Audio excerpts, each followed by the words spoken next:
Ayoko na. Bigyan ko na lang ng 8 out of 10. Okay, ngayon na lang ulit ako nagkaroon ng makabagong pabango ng Prime Monkey. Ito pinadala sa atin, prototype. Prototype ng Memento Mori at prototype ng Silver Edge. Napakadaming nag-aantay nito simula last year. Silver Edge na X-Straight. Kasi nung lumabas yung ano nito, yung EDP, spooky ng ina, napakabangis, pre.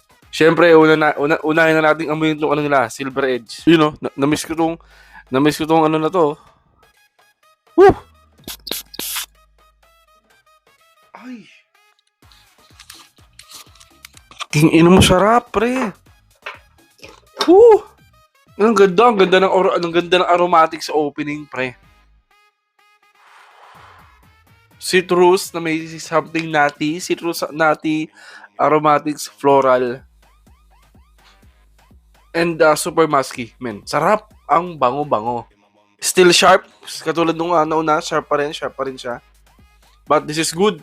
Bigyan ko to ng 8 out of 10. Ang bango. Sarap. Sumunod, Memento Mori. Ito, hindi ko alam kung ano itong Memento Mori. Black Phantom. Puking ina. Black Phantom. Pinaka-paborito kong pabango sa Kilian yun, pre. Tarantado. Ang tapang. Woo!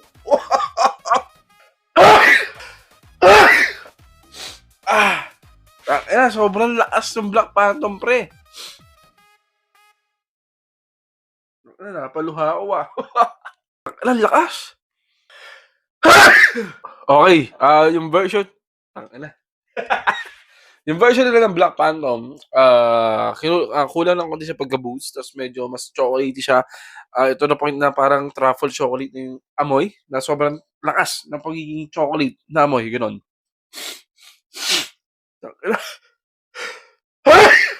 Hindi na mawala sa ilong ko, sa sobrang lakas, pre. Well, initial impression pa lang naman itong mga to. Pero grabe, sobrang lakas talaga. Ayoko na. Bigyan ko na lang ng 8 out of 10.